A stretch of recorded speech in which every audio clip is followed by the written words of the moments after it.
해마다 명절 밥상머리는 정치권의 전국 주도권을 가늠하는 각축장이 되어왔습니다. 코로나19라는 초유의 사태로 이동량은 크게 줄어들 것으로 보이지만 정치권은 여느 때와 마찬가지로 추석 민심 읽기에 공을 들이고 있는데요. 저희 뉴스 1번지에서는 추석 연휴를 앞두고 특집 대담을 마련했습니다. 민병두 전 의원, 김용태 전 의원, 이정미 전 의원 이렇게 세 분 모시고 대담을 하도록 하겠습니다. 안녕하세요. 네, 안녕하세요. 안녕하십니까. 방송 전에 일단 이정미 의원은 개인적인 사정으로 조금 늦게 오신다고 하니까 두 분과 먼저 말씀 나눠보도록 하겠습니다. 첫 번째로 저희가 준비한 영상이 있어서요. 잠시 보고 본격적인 대담 시작하도록 하겠습니다.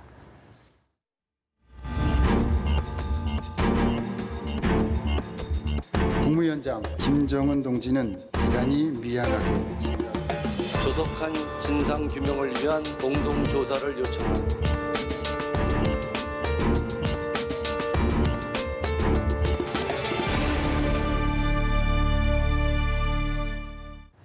네, 지난주 목요일이었죠. 우리 국방부에서 합참에서 우리 공무원의 피격 사망 소식을 공식 브리핑을 통해서 전하면서 여야 정치권은 그야말로 북한을 규탄하는 한 목소리를 냈습니다. 그런데 하루 뒤에 북한에서 통지문을 통해서 사과 입장 표명, 그것도 김정은 국무위원장의 직접 사과 입장을 표명하면서 정치권은 주말 사이에 지금까지도 좀 온도차를 상당히 보이고 있는 상황입니다. 여기에 대해서 일단은 이런 여진 후폭풍이 계속되고 있는데요. 민 의원께서는 어느 부분에 좀 집중해서 보고 계신지 여쭤보겠습니다. 예, 이번 사건 자체는 굉장히 불미스러운 일이죠. 근데 북한이 분단 이후에 최초로 최고 지도자가 직접 사과를 했다라고 한 점에 우리가 착목할 필요가 있을 것 같아요. 예. 과거에 김일성, 김정일 같은 경우는 국내외 누구에 대해서도 사과를 해본 적이 없습니다. 근데 김정은은 집권 이후에 2년 전에 한경북도의 중국 관광객들 교통사고에 대해서 2차례 걸쳐 중국에 대해서 사과를 했고 네. 또 우리 정부에 대해서 처음으로 사과를 했습니다. 근데 아마 그 이면에는 9월 8일 남북 간의 코로나 외교가 시작된 것이죠. 대통령의 친서가 북으로 갔고 또 9월 12일 날 답신이 왔고 이에 대해서 동북아 북방 공동체, 방역 공동체를 갖다 얘기하는 유엔 연설이 있었던 것이죠. 이런 흐름에서 보면은 9월 지난 21일에 화요일에 총격 사건은 좀 돌출적인 지점이 있었습니다. 이 부분에 대해서 우리 정부가 아마 북한에 직간접적으로 확인을 요청하고 또 사과를 요청했던 것 같고 북한에 이에 대해서 최고 지도자 명의로 재발 방지까지 이제 확인을 해준 것이죠. 이런 흐름으로 볼 때 한편에서는 우리 주민에 대한 총격이라고 하는 것은 굉장히 안타까운 일이고 네. 재발 방지가 반드시 있어야 되고 또 공동조사 등 앞으로 이 남북 관계에 있어서 어떤 합의가 있다고 한다면 불가역적으로 우리가 원칙을 갖다 하나씩 확인해 나갈 필요가 있다 하는 생각이 듭니다. 그것이 한쪽 줄기이고요. 다른 한쪽 줄기는 어쨌든 9월 8일부터 이어진 친서 외교를 갖다 앞으로 강화해서 네. 결국 11월 초에 미국 대선이 끝나고 나면 북미 남 간의 관계가 서로 정립되지 않겠습니까? 그럴 때 우리가 이니셔티브를 잡을 수 있도록 노력해야 한다고 봅니다. 예. 김용태 전 의원께서는 현재 상황 좀 어떻게 보고 계신지 또 주안점을 두고 있는 부분은 어디십니까? 사과 한마디로 해결할 문제가 전혀 아니죠. 예. 사과했다고 해난 구조에 책임을 방기한 걸 넘어서 조난자를 사살하고 시신을 훼손한 반인륜적 범죄가 사라지겠습니까? 그리고 군이 무책임하고 무능하게도 우리 국민을 구할 생각을 하기는커녕 그 실태 자체를 숨기기에 급급한 이런 행위 자체가 어디 숨겨지거나 용서될 수 있겠습니까? 또한 대통령이 헌법적 책무인 국민의 안전과 생명을 지키는 데 정말 최선을 다했느냐. 너무나 석연치 않은 이 구석이 많기 때문에 이거에 대한 진상조사를 하지 않고서야 이 문제가 어떻게 덮어질 수 있겠습니까? 저는 김정은의 사과나 오늘 뒤늦은 문재인 대통령의 사과로 이 문제가 끝날 거라고 생각하는 것 그 자체가 정말 국민의 분노에 기름을 붓는 것이라고 생각합니다.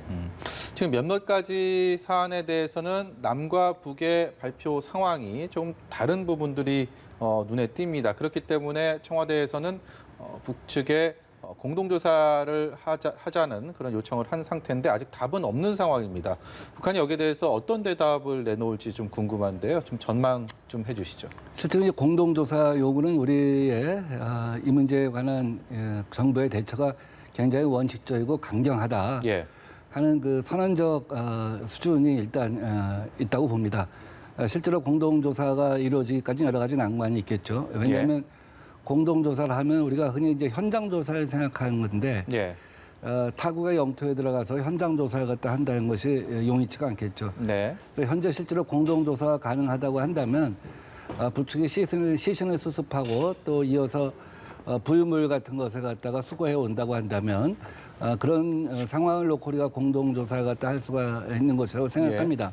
어쨌거나 이 부분은 실제로 공동조사가 가능하든 안 하든 우리가 남북 간에 혹은 또 유엔사를 통해서든 공동조사가 이루어질 수 있도록 계속 노력해야 한다고 보고요. 네. 아울러 대통령이 오늘 수석보좌관 회의에서 남북 간의 군사통신선 다시 복구를 갖다 네. 얘기하지 않았습니까? 이미 북한이 통전부 명의로 이런 상황이 재발하지 않도록 경계할 것이며 네. 앞으로 녹취를 하겠다고 하지 않았습니까? 예. 근데 사실은 그 경계와 녹취 이전에 해야 할 것은 그와 동시에 병행해야 할 것은 우리가 이 통신선을 갖다가 남북 간에 다시 재연결해서 이러한 상황에 공동으로 같이 대처할 수 있도록 하는 것이라고 생각을 합니다. 오늘 오전에 국민의힘을 보면요, 검은 마스크를 하고 굉장히 상복을 입고 이렇게 항의하는 모습을 보였고요. 또 대북 규탄 결의안을 오늘 본회의를 열어서 처리할 것이냐라는 부분도 관심을 모았는데 그 부분은 불발이 됐습니다. 여러 가지 지금 국회에서도 정치권에서도 이 사안의 여진이 상당히 이어질 것 같다라는 그런 분석들 많은데요. 김용태 의원께 이 사안이 어떻게 이어질지 한번 여쭤보고요. 그 사이에 저희 카메라 좀 비춰주시겠습니까? 이정미 의원 조금 전에 도착하셔갖고요. 잠시 뒤에 질문 드리도록 하겠습니다. 예. 국회가 대한민국 국민이 그것도 무참하게 총격을 다해 당해 사망하고 시신까지 훼손당했는데 이거에 대해서 북한에 대해서 규탄 결의안을 내지 못하는 게 정말 국회라 할 수 있겠습니까? 네. 저는 그 야당이 요구하는 이 상황에 대해서 집권 여당이 그러니까 이런저런 핑계를 대서 이 국회 규탄 결의안 시도 자체를 막은 것 자체는 저는 국민들이 용서하지 않을 거라고 생각하고요. 뭐 사실 이 사안에 대해서 규탄 결의안에 대해서는 이 국민의힘뿐만 아니라 국민의당 그리고 이 정의당까지 요구하지 않았습니까? 예. 이것을 국회가 하지 못했다는 것은 정말 국회의 책임 방기라고 하지 않을 수 없을 것입니다. 중요한 거는 이겁니다. 지금 우리 정부는 북한의 공동조사를 요구하고 북한이 공동조사에 응하면은 이 문제를 해결해 나가면서 무언가 남북관계 개선에 그 모멘텀으로 지금 활용하려고 하는데 그거는 정말 있을 수 없는 일입니다. 다시 한번 말씀드리지만 이 사건은 국제법상 너무나 당연한 의무인 해난 구조를 기다리는 사람을 구조하기는커녕 사살하고 시신을 훼손한 반인륜적 범죄입니다. 예. 사실 전쟁에서도 이런 경우에는 전쟁이 끝난 연후에 반인륜적 범죄로 끝까지 추적해서 처벌하도록 되어 있습니다. 따라서 저는 이 국회 차원에서는 반드시 북한에 대한 규탄 결의안을 만들어서 국민 앞에 그리고 그 전 세계에 이 사건에 정말 참혹함하고 그 중차대한 그 사안임을 알리는 게 중요할 것 같습니다. 예, 제가 사실관계만 잠깐 짚고 넘어가겠습니다. 규탄 결의안은 민주당이 이제 맨 처음 제기한 거고요. 오늘도 즉각적으로 규탄 결의안을 채택하자는 것이 민주당 입장입니다. 그런데 국민의힘이 국회 본회의를 열어서 긴급 현안 질의를 하지 않으면 이 규탄 결의안부터 채택하는 건 무의미하다 이렇게 된 거거든요. 근데 민주당은 반대로 정보위랄지 운영이랄지 국방위를 열어서 질의를 한 다음에 결의안 채택해도 문제가 없다는 거예요. 왜냐하면 이게 정쟁이 안 되려면 국회 본회의에서 긴급 현안 질의에 참석해서 대답할 수 있는 사람은 국무위원뿐입니다. 네. 근데 지금 야당은 청와대 비서실장이랄지 또 국가안보실장이랄지 국정원장을 불러서 질문을 해야 되는 거 아니겠습니까? 국민이 궁금한 걸 대답 갖다 얻으려면. 근데 국회 본회의 긴급 현안 질의에서는 그 목표를 달성할 수가 없어요. 그러니까 원래대로 오늘 내일 각 상임위를 열고 오늘 본회의 열어서 민주당이 얘기한 대로 순서대로 우리 대북 결의안 채택하고 국정감사 진행하면서 그 추후에 지금 필요한 긴급 현안 질의 또 할 수 있지 않냐 하는 생각입니다.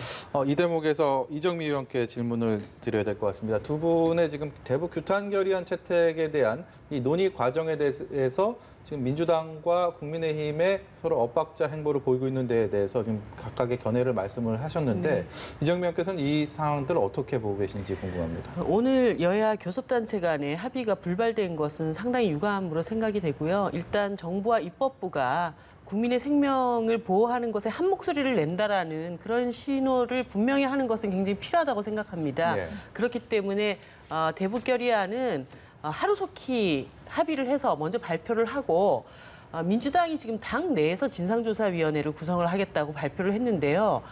이것은 하나의 어떤 당이 진상조사를 할 문제는 아니라고 봅니다. 네. 국회 차원에서 지금 시신이 지금 수습이 아직 안 돼 있는 상태고 어떻게 돌아가신 상황인지도 확인돼 있지 않은 상태에서 국민들이 굉장히 불안해하고 또 유가족들이 발을 동동 구르고 있는 상황 아닙니까? 네. 그래서 이것은 그냥 민주당의 진상조사위가 아니라 국회 차원에서 진상조사위원회를 함께 공동으로 구성을 해서 도대체 어떻게 실종이 됐고 어떻게 피살이 됐고 시신 수습은 어떻게 되고 있는 것인지 예. 이런 논의들을 해가는 것이 필요하다. 저는 그렇게 봅니다.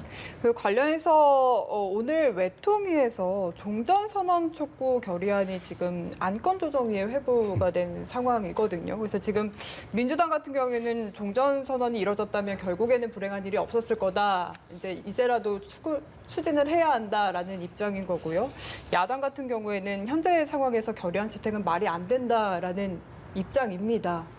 어떻게 보고 계십니까? 예, 이번 사건을 보면 신속하게 김정은 명의로 사과를 한 것을 보면 김정은 지시로 이 일이 벌어진 것 같지 않다고 보이는 거죠. 네.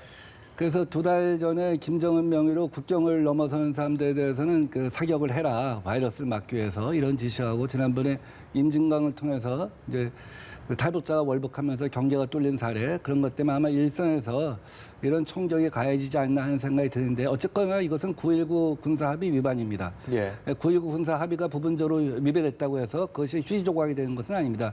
항상 그것을 되살려 나가야 하는 것이죠. 그래서 9.19 군사 합의를 해도 때로는 그것이 이게 부분적으로 훼손되기도 하는데 종전선언을 한다고 해서 그것이 남북 간의 평화가 완전히 정착되는 것은 아니겠죠. 다만 지금 대통령이 유엔 총회를 통해서 종전선언을 갖다 요구한 거나 지금 민주당 일각에서 종전선언을 갖다가 국회 차원에서 채택하자 하는 결의안을 갖다 하려고 하는 바람은 지금 북한 핵 문제에 대해서 미국은 종전선언 이전에 북한 핵 문제를 갖다가 해결하자는 것이고 우리는 그것을 갖다가 북한 핵으로 해결하는 과정에 좀 매개체가 있어야 한다 예. 하는 그런 경로를 갖다가 좀 다르게 보는 지점이 있는 것 같아요. 예. 물론 이제 그런 지점에 대해서 저도 고민하는 바가 이해가 안 가는 바는 아니지만 현재로서는 대북 규탄이 우선이고 예. 종전선언이 우선이라고 보지는 않습니다. 어제였던가요? 국민의힘에서 이제 청와대 앞에서 의원들이 이제 릴레이 시위하는 모습들 언론 보도를 통해서들 다들 접하셨을 텐데 이게 굉장히 최근에는 그런 일이 없었기 때문에 눈에 띄었습니다. 이전에 이제 자유한국당 시절에 청와대 앞에서의 장외 집회 이런 것들을 김종인 위원장이 취임하면서 상당히 비판을 했고요. 총선 과정에서도 여기에 대한 문제점을 지적을 하면서 모든 것을 원내에서 국회 안에서 풀자라는 게 그렇게 투쟁을 하자라는 게 제1야당의 모토라고 이렇게 생각을 했었는데 의외의 모습들을 봤단 말이죠. 이게 또 장애 집회, 장애 투쟁의 또 신호탄인가 이렇게 생각하시는 분들도 계실 텐데 어떻게 보고 계십니까? 유가족의 분노, 국민의 분노에 비한다면 국민의힘이 청와대 앞에서 취한 거는 정말 그 세 발의 피다 이렇게 얘기해도 과언이 아닐 거예요. 예. 특히나 이번 사태에서는 과연 대통령이 헌법적 책무를 다했는지에 대해서 지금 여러 논란이 있지 않습니까? 그런 차원에서 대통령이 과연 이 국민의 생명을 지키는데 자기의 책무를 다했는지 예. 분명하게 밝혀야 할 것이며 거기에 국민적 의혹에 대해서 낱낱이 네. 국회 차원이든 사법당국이든 밝혀야 할 것 같습니다. 네. 뭐 저는 다른 것보다 그 6시간 동안 우리 국민이 북한군에게 해상에서 억류되어 있는 상황을 알면서도 아무것도 하지 못했다는 그 사실. 과연 그것을 대통령이 알았느냐? 그 대통령한테 보고하지 않았으면 군은 정말로 잘못된 일이고. 그다음에 사망한 이후에 이분이 사망하고 신이 훼손된 이후에도 불구하고 대통령한테 저녁이라는 이유로 보고하지 않았다는 것. 그래도 10시간이나 끌었다는 것. 저는 과연 이게 도대체 무엇을 의미하는 거냐. 그다음에 더 중요한 거는 이 우리 국민의 이 시신 훼손까지 당한 이 사망 사건에 대해서 대통령이 알고 나서도 물경 30시간 이후에나 정말 마지못해 하는 유감 표명 같은 형태로 국민에게 알렸다는 이 사실은 정말로 국민들께서 납득하기 어려울 뿐만 아니라 국민들이 분노하는 건 당연한 거 아니겠습니까? 따라서 야당으로서는 당연히 국민의 분노를 받아서 대통령에게 책임 있는 설명과 함께 정말 진심 어린 사과를 받기 위해서 청와대 앞에서 그런 시위를 했고 예. 그 시위는 제가 생각하기에는 정말 최소한의 정치적 행위라고 생각합니다. 예. 모쪼록 우리 국민의 보호와 안전 그리고 영토 방위 이거보다 더 중요한 일이 있겠습니까? 이것을 저희가 예기치 못한 그리고 불미스러운 그리고 안타까운 사건이 발생을 했는데 부디 정치권에서 단순히 정쟁의 소재로 삼는 모습만큼은 지금 이 시각 뭐 국민들이 바라고 있진 않다. 그럴 것 같다라는 말씀드리면서요. 저희가 다음 주제로 좀 넘어가 보도록 하겠습니다. 다음 영상이 준비되어 있거든요. 보고 오시겠습니다.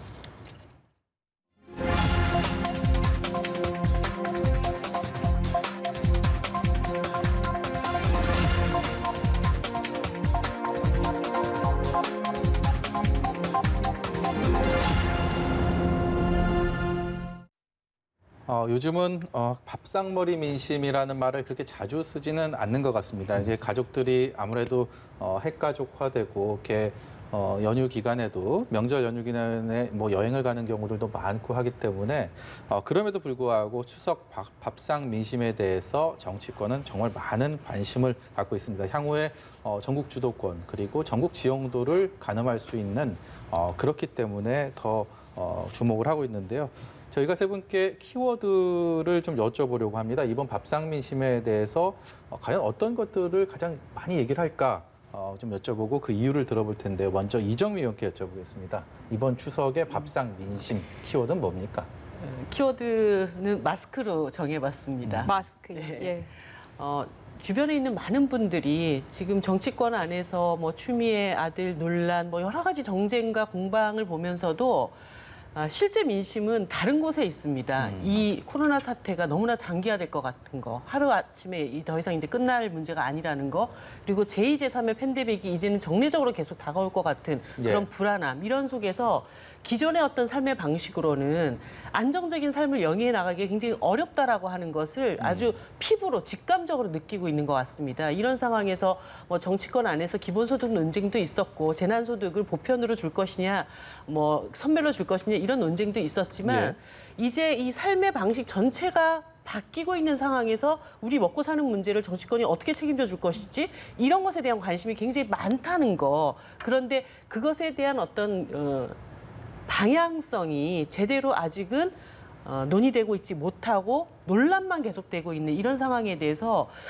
아무래도 지금은 상당한 불안감을 가지고 이번 추석 민심이 요동치지 않을까 이런 생각이 듭니다. 그래서 저는 보다도 근본적으로 뭐 이번 그 2차 재난수당을 어떻게 줄 것인가 이렇게 단기적인 처방을 뛰어넘어서 총체적인 어떤 시스템 체인지를 해나갈 수 있는 우리 정치권의 대응들이 진지하게 논의되고 또 그것이 부족하더라도 머리 맞대고 함께 그 방향에서 얘기를 하는 모습을 보여드리는 게 지금 우리가 해야 할 일이 아닌가 이런 생각을 해봤습니다. 네. 이번에는 김용태 의원께 질문 드려볼게요. 어떤 키워드 꼽으셨나요? 뭐니 해도 경제겠죠. 역시 좀 비슷하다고 봐도 될까요? 뭐 이 코로나가 얼마나 더 이어질지 걱정하는 것도 있겠지만 예. 과연 경제가 언제 살아나냐라는 이런 희망적인 얘기가 아니라 과연 우리가 언제까지 버틸 수 있을까? 아마 이런 걱정들이 이 가족들의 주된 관심사가 될 것 같습니다. 뭐 나아가서 과연 내가 지금 갖고 있는 일자리는 언제 사라질까? 아니면은 우리 자식들은 정말 취직이나 할 수 있을까? 뭐 예. 이런 걱정들이 이제 가장 클 것 같은데요. 뭐 이 문재인 정권이 이 코로나 방역을 잘했다는 거는 뭐 저도 100번 인정합니다. 다만 이 사실 우리 국민들이 워낙 이 코로나 방역에 대해서 사실 눈높이가 높기 때문에 예. 예. 이거하고 경제하고 양립할 수 있는 선을 정부로서는 이제 찾기가 쉽지 않을 겁니다. 특히나 여러 가지 상황이 벌어졌을 때 사실 뭐 정치 방역 아니냐라는 오해를 받을 정도까지 뭐 과도한 이런 게 있었기 때문에 네. 저는 정말 이 추석에 이 국민들이 다들 모여 앉아서 코로나뿐만 아니라 경제를 걱정하는 그런 우울한 추석이 되지 않을까 좀 걱정이 됩니다. 네. 민병도 의원께서도 뭐 지역 가시면은 주민분들 많이 만나실 텐데 요즘에 많이 듣는 얘기 뭐 있으신가요? 저는 뭐 터널이라고 터널. 예. 터널이요. 예. 터널 끝이 어딘지 알면 사람이 갑갑하지 않잖아요. 네. 지금 터널에 들어섰어요. 우리가 보통 터널에 들어가면 터널 길이가 7km다, 8km다 하면 제가 언제 나가는지 알 수가 있잖아요. 근데 이 터널은 언제 끝이 날지가 알 수가 없는 것이죠. 사람들이 다 공통된 게 그거죠. 앞길이 안 보인다는 것이죠. 예. 열 손가락 깨물어서 아프지 않은 사람 없다고 하는데 다 아픈 거죠. 생애 첫 취업한 직장에 문을 닫았다든지 전문을 바쳐서 창업을 했는데 창업이 빛을 보지 못하고 무너졌다든지 식당이 벌써 10%를 문 닫았는데 조만간 20% 문 닫을 거라든지 이게 이런 계층부터 이제 나라가 떨어지기 시작해갖고 지금은 이걸 느끼지 못하는 사람들한테까지 이제 감염이 되어 나갈 텐데 이게 6개월 내에 끝난다면 치유가 되겠죠. 복원이 예. 되겠죠. 한계 이하로 떨어진 사람들도 복원이 되겠지만 만약에 1년이 지난다면 그래서 10% 20%의 계층이 삶의 최저선 밖으로 떨어져 나갔을 때는 사실 사회적으로 복구가 굉장히 힘듭니다. 만약에 2년이 지난다. 지금 내년 7, 8월에 한 3 내지 4개 정도의 백신이 개발되고 예. 이것이 전 세계적으로 순위에 따라 1순위부터 그러니까 의료진부터 시작해서 갓난아이 또 임신부 이렇게 쭉 가면서 8순위까지 전 세계에 전달되고 이러려면 한 3년 정도가 걸린다고 하는데 최소 가장 이상적으로 본다고 할지라도 이 터널에 대해서 고민이 큰 거죠. 그전에는 이런 명절 때 절대 금기어가 있지 않습니까? 언제 결혼하니 취직은 잘 될 것 같으니 예. 또 뭐 시험은 공부는 잘 되니 이거 다 호사 같은 얘기예요. 예. 지금은 이 터널을 어떻게 빠져나갈 것인가. 그때까지 지치지 말고 살아남자. 뭐 이런 것들이 사람들의 마음속에 있는 얘기 아닌가 하는 생각이 듭니다. 흔히들 명절 밥상머리 민심에서는 다음 선거 때 누구를 지지할 것인지 어느 당을 지지할 것인지 이런 얘기들 그래서 추석 명절 뭐 민심 밥상머리 민심 이런 얘기를 했는데 세 분 말씀 종합해 보면 들으신 분들 모두 아시겠지만 그런 정치 얘기는 한마디도 없습니다. 그야말로 그만큼 우리가 그동안 미처 경험하지 못했던 국난 상황, 과연 이것을 어떻게 극복할 것인지, 경제적으로 어떻게 일어설 것인지 이런 것들이 이번 밥상머리 민심이 아닐까라는데 세 분 모두 같은 의견을 주셨습니다. 예. 자연스럽게요. 각 당의 리더십을 짤막하게 좀 말씀을 듣고 싶은데요. 먼저 이낙연 민주당 대표가 취임 한 달 정도를 맞았습니다. 그동안 이낙연 대표의 리더십 하면 뭐 신중하다라는 게 주를 이뤘는데 최근 들어서는 굉장히 좀 과감하고 결단을 내리는 모습들도 또 볼 수가 있고 그에 대해서 뭐 장단점, 다양한 비판들 또 다양한 평가들이 잇따르고 있습니다. 민 의원은 어떻게 보고 계십니까? 예. 뭐 실제로 내년 1월부터는 그 이낙연 대표의 임기가 3월 9일 날 끝난다고 가정할 때 네. 새 지도부를 뽑는 전당대회가 시작된다고 한다면 올 12월까지 임기고 지금 벌써 이제 한 달이 다 지나간 네. 거죠. 남은 3개월인데 한 달 동안 이게 두드러지게 지금 나타나는 차이는 지금 앵커께서 말씀하신 것처럼 이제 과거에는 엄중하게 지켜보고 있다. 예. 그런데 지금은 매듭 한 달 동안 변한 거가 있다고 한다면 하나하나 매듭을 지어나가는 것 같아요. 과거에는 이제 국무총리로서 대통령을 대신하여 내각을 다 총괄하고 국회에 와서 국민에게 답변하는 그러한 것이 사실은 큰 역할이었다고 한다면, 그래서 상황을 갖다 엄중하게 지켜보는 것이 어떻게 보면 주어진 임무였다고 한다면, 지금은 이제 다음 대통령 후보로 나갈 과정을 거치면서 네. 지도력을 평가받는 단계 아니겠습니까? 예. 그래서 지금은 그런 점에서 하나하나 결단할 수밖에 없는 것이죠. 매사에 정리 안 하면 안 되는 것이죠. 매듭을 짓지 않으면 지도자가 될 수가 없는 것이죠. 예. 예. 그런 과정에서 지도자로 성장하는 것이고, 그것을 보면서 국민들은 이제는 그냥 멀리서 지켜보던 지도자가 아니라 하나하나의 사건을 거치면서 그 사람과 심정적으로 하나가 되어가는 이제 그런 과정을 만들어 나가는 이제 첫 단계인 건데, 뭐 그 평가는 이제 되게 당의 지지도 또 개인의 지지도 이런 것으로 나타나지 않겠습니까? 뭐 지금까지는 무난하게 진행되고 있다 이렇게 보입니다. 예. 국민의힘 김종인 비대위원장도 9월 초에 이제 취임 100일을 맞이를 했는데, 뭐 중도 그리고 외연 확장, 당의 쇄신은 어느 정도 평가를 받는 것 같고 실제로 지지율도 올랐는데, 그 이후로 좀처럼 30%의 벽은 넘지 못하는 것 같고요. 지금 보면은 뭐 예를 들어서 최근에 공정경제 3법 같은 경우에는 당내 반발도 어느 정도 있는 것 같아서 이런 부분들을 어떻게 극복할지 좀 고민이 있을 것 같습니다. 어떻게 보십니까? 사실 지금까지 우리 국민의힘에 그 국민들한테 신뢰를 받지 못한 거는 우리들 스스로 자초한 게 너무나 많았죠. 예. 사실 과격한 언사, 그게 맞는 소리라 할지라도 표현이 과격하고 이러면서 사실 국민들한테 신뢰를 받지 못했는데, 그런 차원에다 본다면 김종인 위원장의 어떤 절제된 메시지나 종목을 파고드는 이런 비판 같은 거는 나름대로 국민들한테 호평을 받은 것 같습니다. 뭐또 하나 이제 평가를 하자면은 뭐 선거 뒤끝이기는 하지만 개파 싸움이 이제 거의 이루어지지 않으면서 국민들이 국민의 힘을 따로 걱정하지는 않는 어떤 그런 상황이 된 것 같습니다. 예. 이제 다만 뭐 아까 말씀하신 대로 뭐 저는 공정경제 3법이라고 평가하고 싶지 않습니다. 저는 반기업 3법이라고 얘기를 하는데요. 예. 이 사실 기업 규제 이 법들에 대해서 이 국민의힘이 지금 사실 그 어정쩡한 태도를 취하고 있는 게 사실입니다. 예. 아마도 실제로 이 법들이 그 정기국회 내에 통과될 가능성이 클 겁니다. 왜냐하면 뭐 집권 여당이 워낙 뭐 강력하게 의지를 갖고 밀어붙이니까요. 예.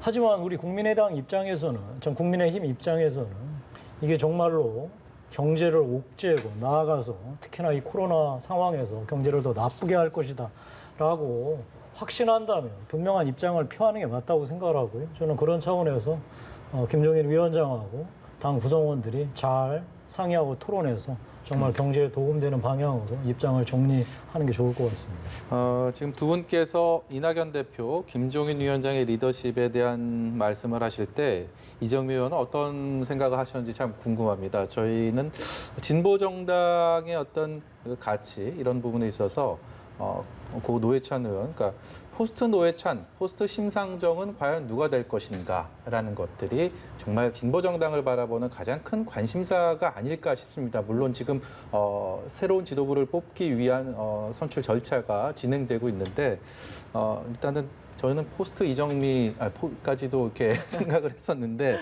이정미 의원께서 보시는 진보 정당의 리더십, 그 해묵은 과제들 과연 포스트 노회찬, 심상정을 찾을 수 있겠느냐, 어떻게 보십니까? 지금 정의당에게 가장 중요한 것은 포스트 심상정, 포스트 노회찬이 아니라고 봅니다. 대한민국에 정의당이 꼭 필요한가? 대한민국의 진보 정당은 어떤 역할을 해야 하는가? 그 질문에 대한 뚜렷한 답을 국민들께 드리는 것이 지금 굉장히 중요한 시점이고, 특히나 집권 정당 민주당이 스스로를 진보 정당이라고 표방해 왔지만 최근에 뭐 여러 가지 모습 속에서 이미 기득권 정당화되어 있고 또 상당히 보수적인 어떤 그 행보를 겪고 있는 것에 대한 우려들도 있습니다. 이럴 때 특히나 정의당의 역할이 더 중요한 때인데 예. 그것을 잘 이끌어 나갈 수 있는 내적인 어떤 단단함 이런 것들도 만들어내고, 또 시대 전환의 어떤 과제 속에서 기후 위기라든가 4차 산업혁명 이후에 닥치게 될 노동위기라든가 이런 것에 대한 보다 더 진보적인 대안들을 정의당이 내놓는 것, 이런 것들이 지금 엄청난 숙제로 저희들에게 와 있죠. 예.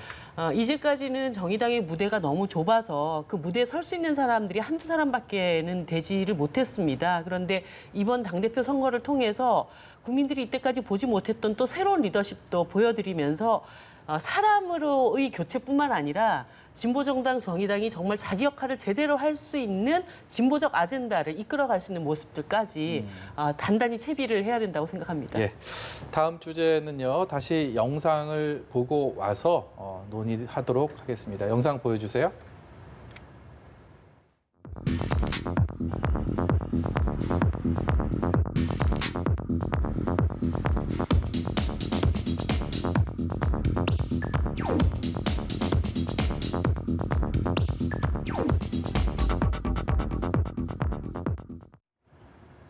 네, 개천절 집회가 화두입니다. 며칠 내내 그런 이슈가 되어 왔고 여기에 대해서 이제 추석 특별 방역 대책 시작되면서 오늘 정세균 총리도 여기에 대해서 강한 의지를 밝혔습니다. 집회 안 된다 이 얘기인데요. 보수 단체에서는 드라이브스루 방식인데 이것까지 못하게 하는 거는 너무한 거 아니냐라고 또 반발을 하고 있고 관련된 법적인 판단도 기다리고 있는 그런 상황입니다. 세 분께 여쭤볼게요. 이 개천절 집회 과연 해야 되느냐? 지금의 상황들을 어떻게 진단하고 계시는지 말씀하고 싶은 분 저희가 먼저 여쭤볼게요. 이제 제가 먼저 말씀을 드릴게요. 예. 저는 해서는 안 된다고 생각합니다.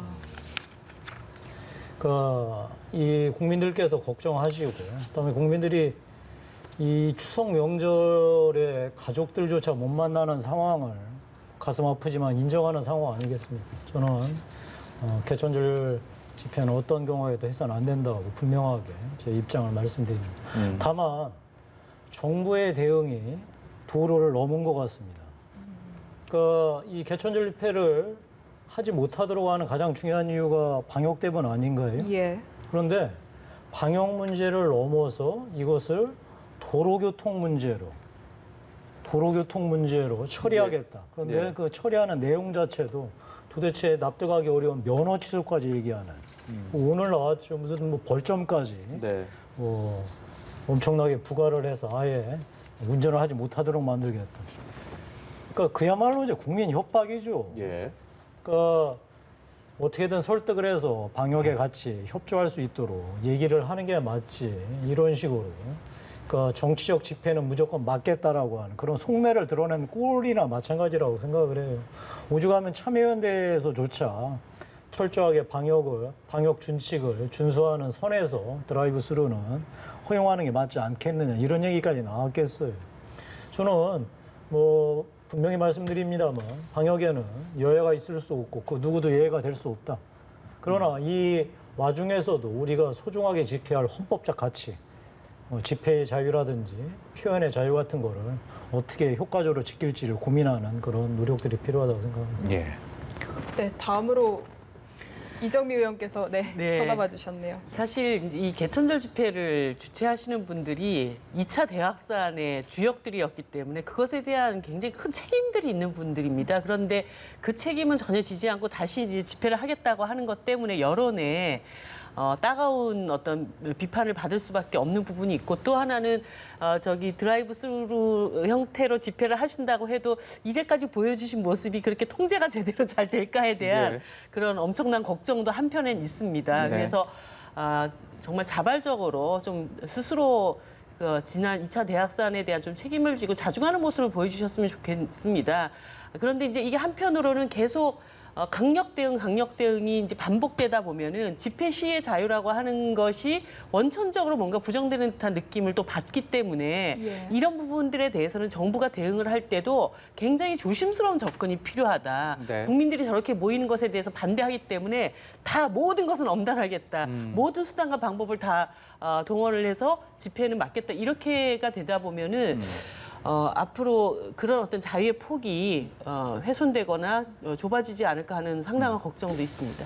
마지막으로요. 이번 추석 연휴를 마치고 나면 정치권에서는 1년 정치 활동의 가장 큰 이슈 중에 하나죠. 이렇게 1년 농사를 어떻게 했는지에 대한 것들이 이제 국정감사를 통해서 평가를 받는다라고 하는데 이번에는 변수가 너무 많습니다. 국감의 일정들 그리고 코로나19 사태로 인한 여러 가지 뭐 증인 채택하는 데 있어서도 변수들이 많고요. 또 첫 번째 21대 국회 정기국회라는 점에서 처음 정기국회를 국정감사를 맡는 의원들도 있을 테고요. 많을 테고요. 그렇기 때문에 민의원께 마지막으로 국정감사만 10차례 넘게 하시지 않았습니까? 내가 선배 의원으로서 국정감사에 대한 팁 이것만큼은 꼭 좀 지켜줬으면 좋겠다. 있으면 한 말씀만 듣고 오늘 자리 마무리하도록 하겠습니다. 지난 세기 중반에 미국의 한 정치학자가 정치인들 네 가지로 분류했어요. 하나는 입법가, 러메이커, 네. 하나는 이제 애드버타이저, 선동가, 세 번째는 이제 그 옵저버, 기회주의자, 관망자, 이제 네 번째는 이제 릴럭턴트, 마지못해 하는 생계형 이렇게 구분했는데 정치는 기본적으로 러메이커죠. 네. 사실 우리나라는 러메이커가 핵심이어야 되는데 입법 과정은 비공개고 국정감사, 이제 이른바 노출, 선동, 이제 네. 이 시기죠. 그래서 개인한테는 사실 뭐 국민적인 스포트라이트를 받고 그런 건데 저는 정말 정책 감사를 했으면 좋겠어요. 어떤 증인을 불러서 그것이 화제가 된다든지, 뭐 이런 이유로 이렇게 변질이 된다든지, 정부를 갖다가 어떤 뭐 과도하게 밀어붙인다든지 이것이 아니라 정말 대안이 네. 빛나는 대안이 하나 있었다. 각각 국회의원 한 명이 국정감사 20일 동안 빛나는 대안 하나 만들면 대한민국이 빛날 거라고 생각합니다. 예. 세 분과 함께 하다 보니까 시간이 이렇게 빨리 갔네요. 더 듣고 싶은 말씀도 많은데 다음에 다시 한번 이 조합으로 모시고 말씀 들어봤으면 좋겠습니다. 오늘 말씀 여기까지 듣도록 하겠습니다. 지금까지 민병두 전 의원, 김용태 전 의원, 이정미 전 의원이었습니다. 고맙습니다. 잘 들었습니다.